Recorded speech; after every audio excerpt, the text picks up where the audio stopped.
The sky over St. Michael's Cemetery was the color of old, wet granite. It suited Marcus. He'd always been a study in shades of gray, quiet humor, steadfast loyalty, a calm that seemed carved from something immovable. My big brother, the anchor. Standing under the dripping canopy at his graveside, I felt unmoored. The black dress my cousin Fiona had forced me into was too thin for the April chill, and it clung to me like a second skin of grief. The hollow thump of dirt on the polished walnut of his casket was the only sound in the world. Well, almost the only sound. To my left, my boyfriend of 3 years, Daniel, shifted his weight. A subtle, impatient rustle of his tailored wool coat. His phone, set to silent, buzzed against his thigh with a vibration I felt through the sleeve of my dress where our arms touched. He didn't check it. He was too perfect for that. His profile was a study in appropriate sorrow. Jaw tight, eyes downcast, a single elegant tear he'd allowed to track down his cheek an hour ago. He looked like a leading man at a tragedy, every gesture curated. I tore my eyes from him, back to the hole in the ground. Marcus would have hated this, the pomp, the platitudes from distant relatives, the stiff formality. He'd have wanted a bonfire on the beach, stories told with beer in hand, Bob Marley on a crackling speaker. Not this. This was for the living, a pantomime of respect. The priest finished. The small crowd of mourners, our shattered parents, a few aunts and uncles, Marcus's handful of true friends, began to drift away, a slow, painful dispersal. My mother collapsed against my father, her sobs finally breaking through the sedated calm she'd maintained. I took a step toward them, but Fiona was already there, a pillar of practical strength. A hand closed around my upper arm. Daniel's touch, once electric, now felt like a restraint. "Alana," he murmured, his voice low and honeyed with shared pain. "My love, I'm so sorry. I have to go." I blinked, the words not computing. "Go?" "The London deal," he said, his thumb stroking my arm in what was meant to be a soothing gesture. It made my skin crawl. "Marcus, he would understand. He knew how hard I've worked on this." He said my brother's name, and it was a violation. Marcus had tolerated Daniel. He'd once called him a beautifully wrapped empty box after one too many single malts at Christmas. I'd been furious then. Now the words echoed in the hollow of my chest with the clarity of prophecy. I stared at him. The perfectly tailored black suit, the discreet, expensive watch, the concern etched between his brows that didn't quite reach his eyes, which were already scanning the path to the parking lot, calculating travel time to the airport. "You're leaving, now, from his funeral." "It's the last thing I want," he said, pulling me into a brief, tight hug. I breathed in his scent, sandalwood and ambition. "I'll call you the moment I land. I'll be back in 72 hours. We'll get through this together, I promise." He kissed my forehead, a dry, chaste press of lips, and then he was walking away, his long strides eating up the gravel path. He didn't look back, not once. I watched him until he disappeared behind a mossy mausoleum, a black figure swallowed by the gray day. The betrayal was so vast, so utterly bland in its selfishness, that I felt nothing. The grief from Marcus was a howling tempest. This was just cold, a final confirmation. "He's gone then?" Fiona materialized beside me, slipping a high flask into my numb hand. Her eyes, the same sea green as mine, were hard chips of jade. I took a burning swallow of cheap whiskey. "London deal," she snorted. "Right, the deal." She didn't elaborate. She didn't need to. Fiona saw things. She'd been sidelong glancing at Daniel for months, with her lips pressed in a thin line of disapproval she'd never voiced, not wanting to add to my stress while Marcus was sick. The rest of the day bled into a nightmare of polite sandwiches and murmured sympathies at my parents' house. I moved through it like a ghost. Daniel didn't call. He texted once as he was boarding. "Thinking of you. So sorry. Speak soon." The message was a piece of corporate condolence copy. I didn't reply. That night, in the too-quiet bedroom of my childhood home, Marcus's old room was just down the hall, a shrine of emptiness. The storm inside me broke. The cold gave way to a rage so pure it was blinding. He left. He left me at my brother's funeral for a business deal. The elegant tear had been for show. The embrace, a strategy. I grabbed my phone, my fingers trembling with fury, and pulled up the tracking app we'd shared for safety years ago. A petty, vicious need took hold. To see his plane icon over the Atlantic, to have proof of his abandonment. The app loaded. The little pulse icon showed him not at Heathrow, not in the air. It showed him at the Regency Hotel, downtown, 20 minutes away. The world tipped on its axis. I zoomed in, disbelieving. Maybe the app was wrong. Maybe the jet had a mechanical issue. A wild, pathetic hope flared. Then another notification popped up. A social media tag. A woman from his office, Kendra, a sharp, glossy associate I'd always felt vaguely uneasy around. She'd posted a story. My thumb, slick with cold sweat, tapped it. It was a video, dark, intimate. A hotel bar, piano music. The camera panned across a glass of amber liquor, then up, catching a man's hand resting on a stocked tie. On his finger was a signet ring I'd given him for his last birthday. The video panned up slightly, just enough to capture his laugh, the familiar, confident curve of his jaw as he turned to whisper in the ear of the woman holding the phone. "Kendra." The timestamp was 40 minutes ago. The rage evaporated, replaced by a nausea so profound I stumbled to the bathroom. I dry-heaved over the sink, the image of his hand on her thigh seared onto the back of my eyelids. The London deal, the jet, the tear, it was all a facade, flimsier than the tissue paper in the funeral home. He hadn't just left me, he'd left me for her. He'd used my brother's death, the rawest, most sacred grief of my life, as a cover for a weekend tryst. I spent the next few hours in a catatonic hell, cycling between tears of fury and spells of terrifying calm. I watched the clock. I watched the tracker. He stayed at the Regency. At 2:45 a.m., I finally fell into an exhausted, feverish doze on top of my childhood bedspread, still in my black dress. At 2:07 a.m., my phone buzzed on the pillow beside me. Not a call, a text message. The sender wasn't a saved contact, it was just a string of numbers, local area code. The message had no preamble. It read, "Ilana, it's me, Marcus. Come to the cemetery, now, the old willow section, and be quiet about it." I shot upright, my heart slamming against my ribs like a trapped bird. A sick, dizzy wave of disorientation washed over me. Grief hallucination, sleep deprivation, cruel cosmic joke. I stared at the numbers. My thumb hovered over them. With a trembling finger, I pressed call. It rang once, twice, then a connection, but no voice answered. Instead, I heard 3 distinct sounds, clear as a bell through the line. The distant, lonesome wail of a freight train crossing the trestle near the north edge of the cemetery, a sound Marcus and I had heard 1,000 times growing up. The soft, rhythmic chunk, chunk of the old iron water pump by the willow tree, the one we'd broken as kids trying to make a fort. And finally, the faint, unmistakable melody of Bob Marley's 3 Little Birds whistled off key, the way Marcus always whistled it. The line went dead. I was already pulling on my boots. Logic screamed it was impossible. Grief whispered it was a trick. But the train, the pump, the whistle, no one else knew that trifecta. No one. The message hadn't said, "I'm alive." It said, "It's me. Come." And it said, "Be quiet about it."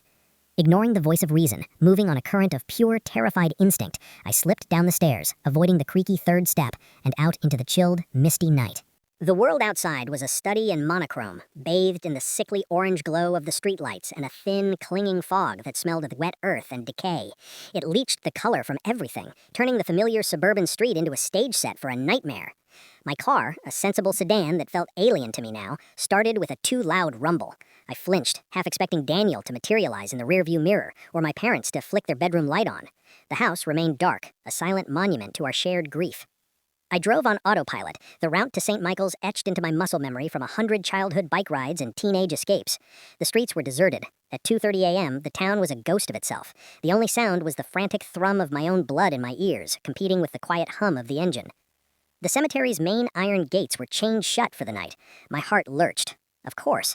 But Marcus's message hadn't specified the main entrance, the old willow section. That was in the far northwestern corner, where the oldest, most neglected plots sloped down towards a creek and the railroad tracks. There was a place there, behind the caretaker's shed, where the wrought iron fence had rusted and bowed in the 90s. We'd squeezed through it as kids, daring each other to spend the night among the tilted headstones. We'd called it the ghost door. I parked my car a block away on a side street under the skeletal branches of an enormous oak and killed the lights. The silence was absolute. My breath fogged in the air. The black dress was a curse against the chill, but I barely felt it. A hyper-alertness had taken over, every sense cranked to a painful intensity. This was madness. I was walking into a cemetery alone in the dead of night because of a text message from my dead brother? But the train, the pump, the whistle. I moved through backyards and over a low stone wall, my boots sinking into the damp grass. The fog was thicker here, coiling around headstones like spectral fingers. I found the bent section of fence behind the leaning shed, exactly as I remembered. The rust flaked under my hands, leaving a metallic smell on my palms. I squeezed through, the cold iron snagging my dress with a sound like tearing flesh. Inside the cemetery proper, the atmosphere changed. The orange streetlight glow didn't penetrate here. It was a world of shadows and moon-silvered mist. The grand mausoleums near the gate gave way to simpler stones, their inscriptions worn smooth by time and weather. I knew this place. Marcus and I had mapped every inch of it. The knowledge was a cold comfort as I moved, a shadow among shadows, toward the weeping willows that marked the oldest section. Their long, trailing branches hung still in the windless night, a curtain of living gloom. The ground grew softer, soggier near the creek. My feet made sucking sounds in the mud. And then I heard it, the soft, rhythmic chunk, chunk. My breath hitched. The old iron pump. It was here. It was real. I pushed through the final curtain of willow branches. The small clearing was just as I remembered it. The pump, a relic from when the cemetery had its own well, stood sentinel beside a moss-covered bench. And there, sitting on that bench, was a figure. He was silhouetted against the pale mist rising from the creek, his back to me. He wore a dark, nondescript jacket. His hair was shorter than Marcus had worn his, but the set of the shoulders, the way his head was slightly tilted, listening. Marcus? The name was a cracked whisper, torn from a place deeper than hope or fear. The figure didn't turn. He raised a hand, a slow, deliberate gesture that said, "Wait." Then he pointed, not at me, but to my left, toward a cluster of tall, ornate obelisks about 50 yards away. From that direction, I heard voices, low, urgent, carrying on the still air. I froze, pressing myself against the gnarled trunk of the largest willow. Peering through the fringe of branches, I saw two figures emerge from behind the obelisks. They were carrying something long and heavy between them, wrapped in dark canvas. My brain, refusing the obvious, suggested landscaping equipment, but the way they moved, furtive, strained, spoke of something else. They were grave robbers, here, now. A fresh, different kind of terror iced my veins. This was what Marcus had meant by, "be quiet about it." He hadn't just called me here for a supernatural reunion. He'd called me to witness a crime. The men shuffled toward a patch of open ground near a freshly dug grave. Not Marcus's, but one a few plots over from where we'd buried him today. They began to lower their burden. As they did, the canvas slipped. Moonlight glinted on polished walnut. It was a casket, a new one. My hand flew to my mouth, stifling a gasp.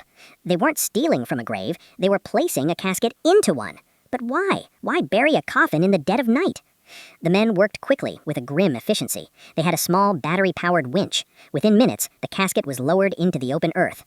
They began shoveling dirt back in, the sound a hollow, relentless shh thump that was obscenely loud in the silent night. One of the men straightened, wiping his brow. He turned slightly, and the weak moonlight caught his profile. It was Mr. Henderson, the funeral director, the same man who had presided over Marcus's service with unctuous practiced solemnity just hours ago.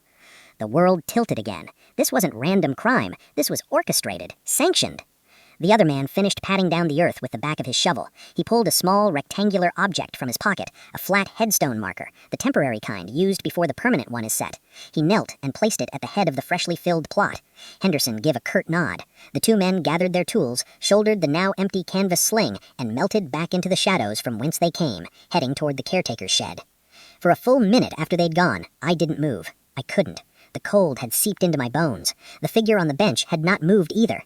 Slowly, as if in a dream, I turned back to him. "Marcus?" I breathed again. This time, he stood. He turned. It wasn't Marcus. The face was similar, the same strong brow, the same shape of the nose, but younger, harder.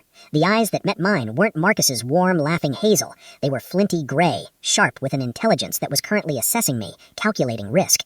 "You're not him," I said, the words flat. The disappointment was a physical ache, but it was swamped by a surge of adrenaline and confusion. "Who are you?" My voice was rising, trembling on the edge of hysteria. This stranger had used the most intimate triggers of my grief to lure me here. Leo held up a hand. He gave me the phone, a month ago. He said, "If anything happens to me and something feels wrong, get a message to my sister. Use our code. The train, the pump, the whistle." He said you'd know. He said you were the only one he could trust. "Trust with what?" I hissed, gesturing wildly toward the now concealed grave. "With watching the funeral director play Midnight Gravedigger?" Leo's gaze followed my gesture, his expression grim. "That's not just any grave, Alana. That's his grave, the new one they just dug." I stared at him, uncomprehending. "What are you talking about? We buried Marcus today, in plot 114B by the sycamore. I saw it." "You saw a casket lowered into the ground," Leo corrected, his voice low and intense. "You didn't see what was in it." A horrible, crawling suspicion began to unfurl in my gut. What was in it? Enough weight to feel right. Bags of sand, probably. Maybe medical waste. He saw my revulsion and didn't flinch. "Marcus's body isn't there, Alana. It was never in that casket today. It's in the one they just buried, in a pauper's plot, under a fake name, where no one would think to look." The ground seemed to sway beneath me. I reached out, my hand finding the cold, damp stone of the bench for support. "Why? For God's sake, why?" Leo stepped closer. In the dim light, I could see the lines of stress and grief etched on his face that wasn't Marcus's. Because Marcus didn't die of pancreatic cancer, Alana. He was murdered, and the people who did it needed his body to disappear for good. They paid off Henderson to make the switch after the viewing, before the funeral. The man you cried over today was an empty box. Murdered. The word hung in the misty air. The walk back to my car was a blur of damp grass and shifting shadows. Leo, Marcus's friend, my sudden grim guide, matched my steps in silence. The fog seemed to cling to him, making him a part of the cemetery's gloom. My mind was a chaos of screaming contradictions, grief, terror, and a fury so profound it felt like a new organ beating in my chest where my heart used to be. We slipped through the ghost door and back into the sleeping world of the living. My sensible sedan felt like a tin can, a fragile shell against the enormity of what I now carried. I got in. Leo hesitated for a fraction of a second, then opened the passenger door and slid inside. The interior light illuminated his face for a moment, gaunt, wary, eyes scanning the empty street. He smelled of cold earth and coffee. "You shouldn't go home," he said, his voice a low rumble in the confined space. "If they're watching you." "Who's they?" I demanded, my hands gripping the steering wheel to stop their shaking. "You said the people who did it. Give me a name." "I don't have one, not yet." He looked at me, his gaze unflinching. Marcus was into something with his work. He was a forensic accountant, Alana. He didn't just balance books for corporations. He tracked money for people who needed to know where it really went. He was good, the best I've ever seen.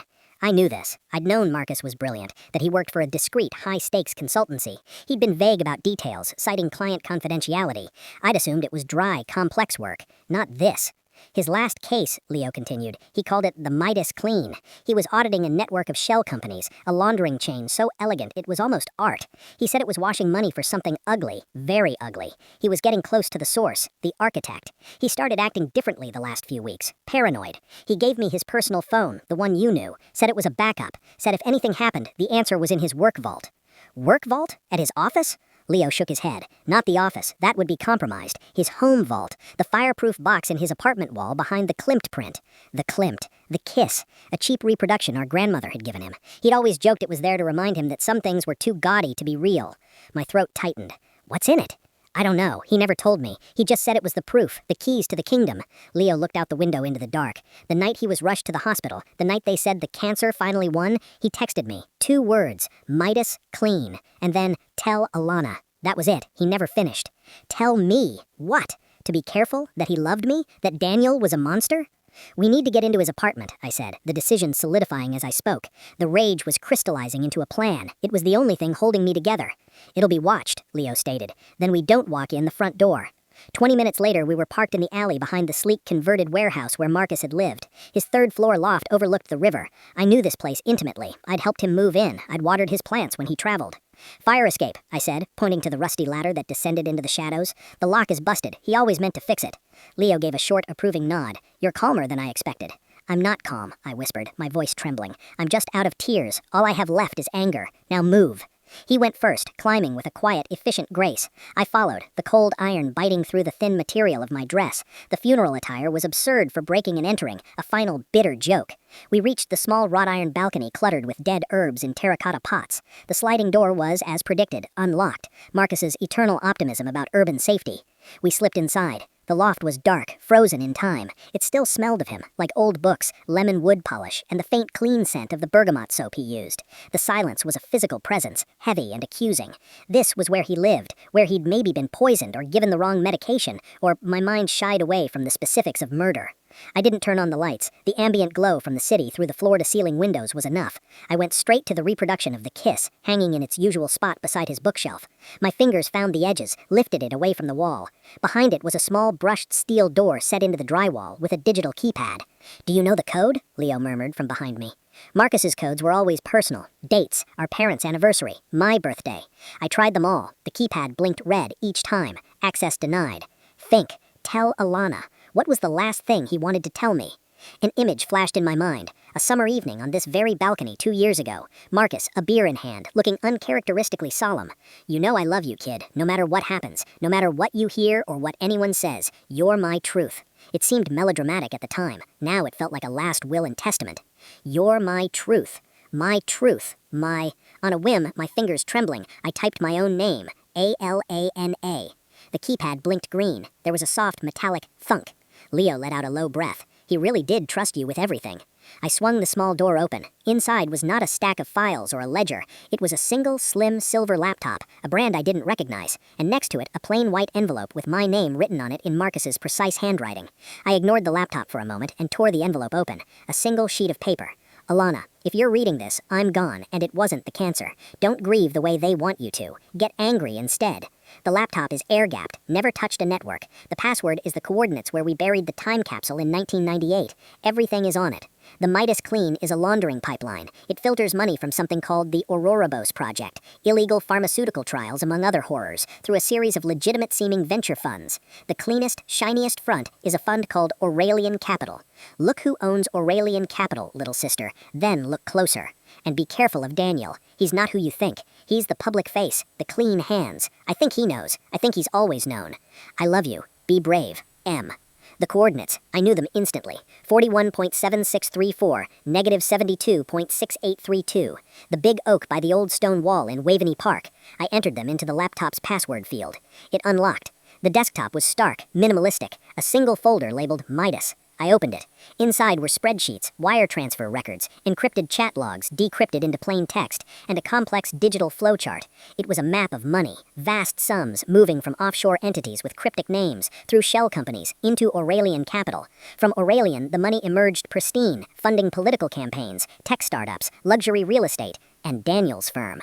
I clicked on a subfolder titled Ouroboros. It contained scanned medical reports, consent forms with forged signatures, lists of chemicals, test subjects who had disappeared or died, all funded by the clean money.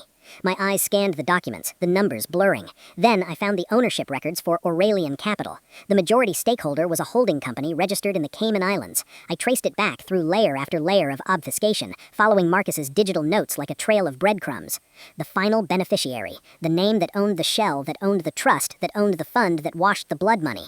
It was a family trust, the Rhodes family trust. Daniel's middle name was Rhodes. I stared at the screen, the cold light etching the truth into my retinas. Daniel wasn't just a beneficiary, he was the architect. The clean hands were the dirtiest of all. He'd built this, he'd funded the project that maybe, somehow, had killed my brother.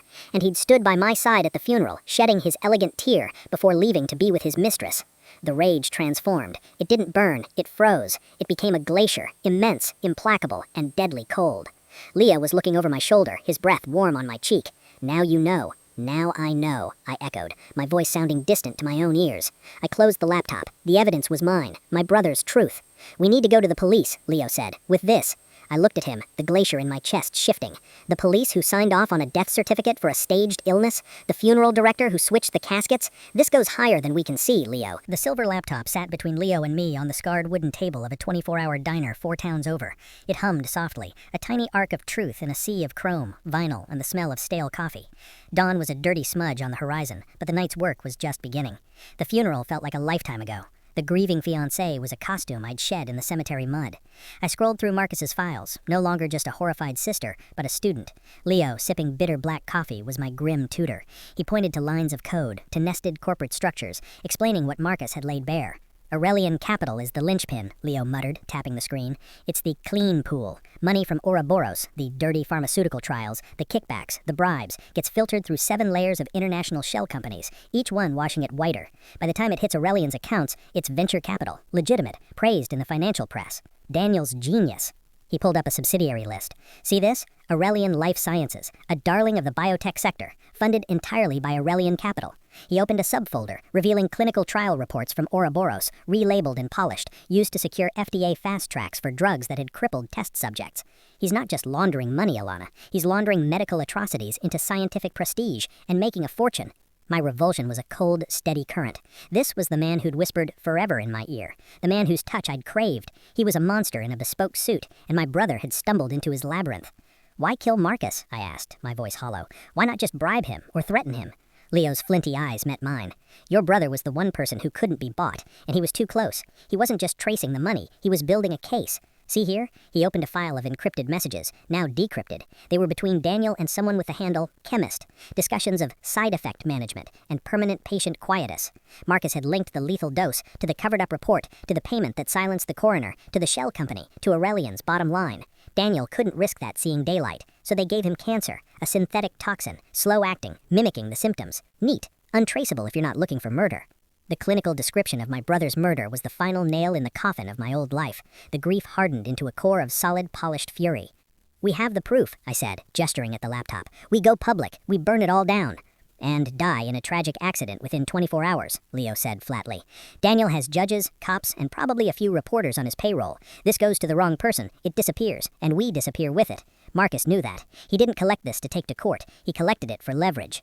Leverage. Daniel's own word, my own nascent plan echoed back to me through Leo. So what's the play? I asked. Leo zoomed in on the financial flowchart. The system is perfect, but it's fragile. Its strength is its complexity. Its weakness is its need for that complexity to function. Every transaction, every shell, every fake director is a gear. You don't smash the machine. You throw one piece of grit into the most delicate gear you can find. The whole thing seizes up.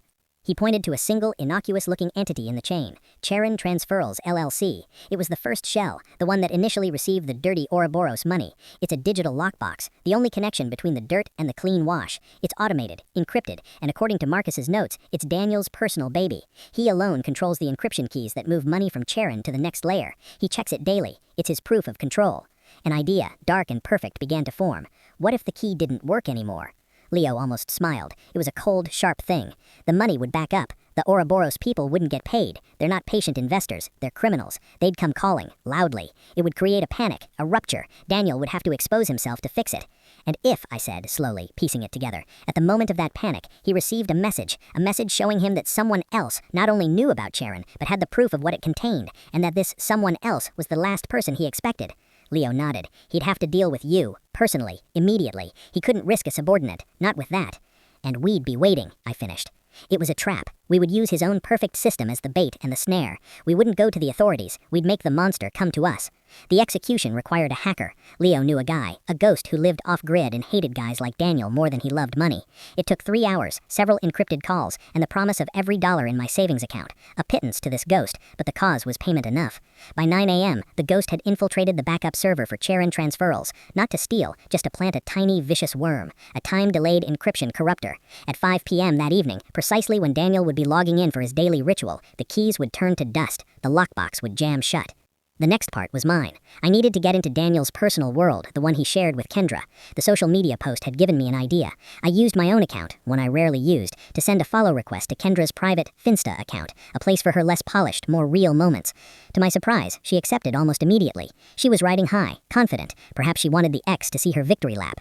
I scrolled. There were pictures of her and Daniel at the hotel bar last night, of room service champagne this morning, and then a boomerang video of Daniel, shirtless and smiling, walking out of a lavish bathroom in a robe holding 2 coffees. In the background, on a desk, was his open laptop, and next to it, clearly visible, was a small, ornate silver USB drive shaped like a chess king, his good luck charm. He carried it everywhere, a ridiculous affectation. He'd once told me it held his most important plays. I zoomed in. On the laptop screen, blurred but recognizable, was the login portal for the Aurelian Capital internal network, and taped to the bottom of the monitor, almost hidden, was a yellow sticky note with a string of alphanumeric characters. Bingo. Leo's ghost couldn't get into Aurelian's main servers. They were too fortified. But a physical device in a hotel room? That was a different story. We need that USB, I told Leo. If it has his network passwords, his encrypted keys, his personal files, it's a skeleton key. He'll have it on him or in the room safe. Then we need to get him out of the room and keep him out, I said. My mind raced, landing on the most brutally simple tool I had, his own lies. At 2 p.m., I sent a text to Daniel. I crafted it carefully, the voice of the grieving, confused, slightly pathetic girlfriend he expected. Daniel, I'm sorry about yesterday. I was in a fog. This is so hard. I need to see you. I'm at our place. Please come. We need to talk about everything. The future. I love you. I poured every ounce of performance I had left into those lines. The hook was baited with guilt, obligation, and the promise of easy emotional management for him. His reply came 6 minutes later. Darling, of course. I'm tied up in meetings until 6. Can I come then? I'm so glad you're reaching out. Meetings. At the Regency. With Kendra. 6 is perfect, I wrote. He'd have to leave the hotel, drive across town to the apartment we shared. He'd likely take the USB, but he might not. He was arrogant, and he'd be in a hurry to placate me and get back to his celebration. While Daniel was in his meetings, Leo and I moved. I used my key to enter my apartment. The space felt alien, a museum of a lie. I went straight to the hidden spare key he kept taped behind his headbed and retrieved it. Then we drove back toward the Regency. At 5:55 p.m., parked in the underground garage in a nondescript service visitor spot, I watched Daniel's black Tesla speed out, heading toward the interstate. He was alone. He was on time for our pathetic rendezvous. Go, I said to Leo. He was already out of the car, a nondescript maintenance uniform jacket over his clothes, a toolbox in his hand. He had 10 minutes, maybe 15. He used the service elevator, the key I'd provided, and a practiced silence. I sat in the car, the silver laptop open, watching the clock. At 5:02 p.m., the ghost's worm hatched. On a dark web relay channel Leo had set up, a single word appeared. Charon is stuck. The first gear had grit in it. My phone rang at 6:07 p.m. Daniel. I let it go to voicemail. He was at the apartment, finding it empty. Confusion would turn to irritation. He called again at 6:12, then a text. Alana, where are you? I waited.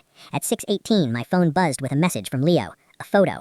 It showed the ornate silver Chess King USB drive lying on the hotel desk. Pier 7 wasn't a pier anymore. It was a skeletal ghost of creosote-soaked timber and rusted iron, jutting into the oily black water of the industrial channel.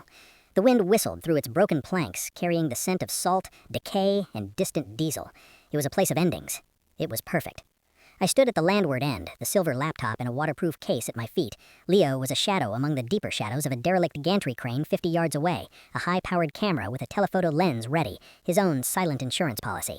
The only light came from a gibbous moon shredded by scudding clouds and the distant sickly yellow glow of the city. My phone, the burner, vibrated once. On my way. 2 words. No pleading, no threats. The architect was coming to inspect the crack in his foundation. He arrived 15 minutes later, not in the Tesla, but in a dark, unremarkable sedan I didn't recognize. The headlights cut off before he reached the gravel lot. He emerged alone, a tall silhouette against the gloom. Even in this, he was controlled. He wore a dark peacoat over what I knew would be a perfectly fitted shirt. He didn't hurry. His footsteps on the loose gravel were measured, deliberate. He stopped 20 feet from me. The wind tore at his hair, but his face was a calm mask. The mask I'd loved. The mask I now saw as the most sophisticated lie in his arsenal. Alana. His voice was smooth, carrying effortlessly over the wind. It held a note of concerned exasperation, the tone you'd use with a beloved child who'd staged a disruptive but understandable tantrum. This is dramatic and dangerous. You shouldn't be out here alone. I'm not alone, I said. My voice didn't waver. The glacier inside me lent it a flat, carrying quality. His eyes flickered past me, scanning the darkness. He saw nothing. Leo was a ghost. The messages, Daniel continued, taking a single step closer. The files. You're upset. Grief does terrible things to the mind. Marcus's death, it's made you paranoid. Someone is manipulating you. This Leo, he's using you, my love. Hearing him say my brother's name was like a knife twisting in a fresh wound. Don't, I spat, the calm cracking for a second. Don't you dare say his name. You don't get to say his name ever again. His mask slipped a fraction, a flicker of impatience. The concerned fiancé was getting off script. What is it you think you know, Alana? I know that Sharon Transferals is frozen. I know you're getting calls from very angry people right now. I know you left my brother's funeral to be with Kendra at the Regency. And I know, I said, taking a step forward myself, forcing him to look down at me, that the Ouroboros project killed test subjects, and that you laundered the blood money through Aurelian, and that when Marcus found the thread, you gave him cancer. The list of accusations hung in the frigid air. For a long moment, he said nothing. The wind moaned through the ironwork. Then he did the most terrifying thing possible. He smiled. It was a small, weary, almost paternal smile. Oh, Alana, you have been busy. And you've found pieces, but you don't understand the picture. He sighed, as if disappointed by a flawed student. The world isn't clean. Progress has a cost. Ouroboros? The trials were for a breakthrough Alzheimer's treatment. Yes, there were losses, unfortunate, but statistically within bounds. The money? It's complicated finance. High risk, high reward. Marcus was brilliant, but he was also naive. He saw demons in the shadows of ledgers. He confronted me. He threatened to go public with his creative interpretations. He was going to destroy a treatment that could save millions, topple a fund that employs thousands over a few regrettable anomalies. He took another step, his hands spread, the picture of reason. I tried to reason with him, but he was sick, Alana. The cancer was real. It clouded his judgment, made him erratic. His death was a tragedy, not a conspiracy. He was so good. The lie was seamless, woven with just enough truth to be plausible, spun with a moral justification. For a dizzying second, I doubted my own sanity. Had I, in my grief, built a monstrous fantasy? Then I remembered the empty casket, the switched grave, the synthetic toxin in Marcus's notes. The cold certainty refroze. You switched his body, I said, my voice low. You paid Henderson to bury him in a pauper's grave, so no one could ever autopsy him and find your poison. That landed. The smile vanished. The mask fell away completely, revealing the cold, calculating intelligence beneath. The architect, not the actor. You saw that. It wasn't a question. He assessed the new variable. The friend in the cemetery. He's more capable than I assumed. He gave me everything, Daniel. All of it. The money trail, the chat logs with the chemist, the forged medical reports, the ownership trail that leads straight back to the Rhodes family trust. I nudged the laptop case with my foot. It's all here. The whole beautiful, rotten blueprint. His eyes locked on the case. For the first time, I saw genuine alarm. Not for me, but for the system. The blueprint was his Achilles heel. "What do you want, Alana?" The pretense was gone. His voice was now a businesslike monotone. "Money? A new life? Name your price. The laptop and the drive you stole, and this ends. You can disappear, very comfortably." He thought this was a negotiation, a transaction. It was the only language he truly understood. "I want my brother back," I said, the raw ache breaking through the ice for an instant. "Since I can't have that, I want the truth carved on his real gravestone. I want the Ouroboros project dismantled. I want every cent of dirty money returned. I want the families of the people who died in your regrettable anomalies to know what happened. And I want you," I said, taking a final step so we were almost touching, "to stand in a courtroom and confess to murdering Marcus." He looked down at me, and in his eyes I saw not anger, but a kind of sterile pity. "Then you want a fairy tale, and you'll die for it out here on this pier." He didn't say it as a threat, but as a simple, inevitable fact. "You're alone. You have no leverage I can break." "You're wrong," I said. I reached into my coat pocket and pulled out the ornate silver Chess King USB drive. I held it up. The moonlight glinted on it. "I have the skeleton key, and I have a dead man's switch." His composure cracked. A muscle ticked in his jaw. "What have you done?"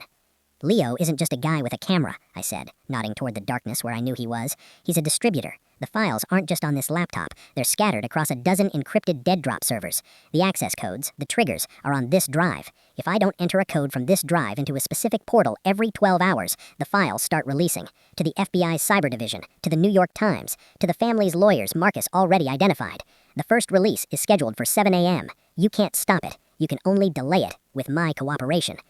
I was bluffing. Partly. Leo had set up one dead drop. The 12-hour trigger was real, but the cascade was a fiction. But Daniel, the master of systems, would believe in fail-safes and dead man switches. He believed in his own kind of logic. He stared at the drive in my hand, then at my face, recalculating. The predator was caught in his own trap. Violence was still an option, but it was now a messy, uncertain one. He needed the drive. He needed my code. "What's to stop me from taking it from you now?" he asked, his voice dangerously soft. "Because the first code needs to be entered in the next hour, and you don't know which portal. And if I'm hurt, if my heartbeat stops, the release triggers immediately." I stared back, unblinking. "Check your secure email. You'll find a sample. The Czns chats." He didn't move for a full minute, just stared at me as if seeing a stranger.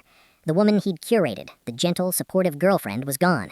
In her place was this furious, ice-cold reflection of his own ruthless logic. He pulled out his phone, turned slightly, and checked it. I saw the pallor of the screen illuminate his face. He'd seen the sample file. His jaw clenched.